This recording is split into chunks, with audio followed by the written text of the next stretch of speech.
என்ன கரெக்டா வேலைக்கெல்லாம் போனியா? கரெக்டா போய் சம்பாரிச்ச பணத்தை சேர்த்து வை, சேர்த்து வை, நகை வாங்கி போடு. இப்பதான் வாங்கினேன், ஒரு 15 பவுன் வாங்கினேன். அது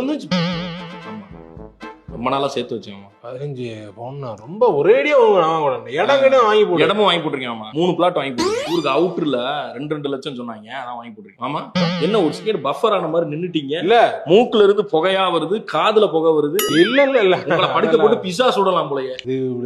நாங்க நகை 15 பவுன் வாங்கினியா? வாங்கிருக்கேன். கேட்கவே இதா இருக்கு, சந்தோஷம். ஹலோ டேய், நான் மாமாட்ட பேசிட்டு இருக்கேன், ஏன்டா திருப்பி பண்ணிட்டே இருக்கீங்க? எது நான் வாங்கி விட்ட வண்டி ஆக்சிடென்ட் ஆயிடுச்சா? என்னப்பா என்னாச்சு? இல்ல மாமா, வண்டி ஒண்ணு வாங்கி வாடகைக்கு விட்டுருந்தேன். ஆமா, அது வந்து ஆக்சிடென்ட் ஆயிடுச்சு. இல்ல நாங்களாம் இருக்கோம், நீ ஒன்னும் கவலைப்படாத, ஒன்னும் ஆகாது. உனக்கு நெஞ்சு வலிக்கிற மாதிரி இருக்கா? தண்ணி எடுத்து வர இரு. அண்ணே அண்ணே, என்னண்ணே வண்டி ஆக்சிடென்ட்ன்றீங்க? 2 லட்சத்துக்கு மேல செலவாகுமா? அந்த ஆள் போயிட்டானா? போயிட்டாருண்ணே. போயிட்டான்ல, போயிட்டாரு.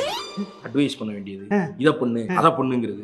அதெல்லாம் கரெக்டா தான் ஏன் பண்ணிக்கிறீங்கன்னு சொன்னோன்னு வச்சுக்க, அப்படியே 5 நிமிஷம் அப்படியே பஃபர் ஆகி நின்றுறேன். கண்ண போடுறேன். அதுதான் வண்டியே இல்லாத இடத்துல ஆக்சிடென்ட் ஆயிடுச்சுன்னு ஒரு பிட்ட போட்டேன். அப்படியே ஃபுல்லா டீகாம்ப்ரஸ் ஆகி தண்ணி எடுத்து வரேன். 2 பேரும் பொய்யா?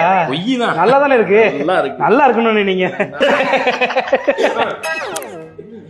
என்ன ஆச்சு? வருத்தப்படாத, அன்னின்னா ஆக்சிடென்ட் ஆகுது, மோட்டார்னாவே அப்படித்தான். வெறுந்தண்ணியா மாமா, லேசா ஏதாச்சும் மிக்ஸ் பண்ணி தாங்க மாமா. எடுத்து வரேன், எல்லாம் எடுத்து வரேன்.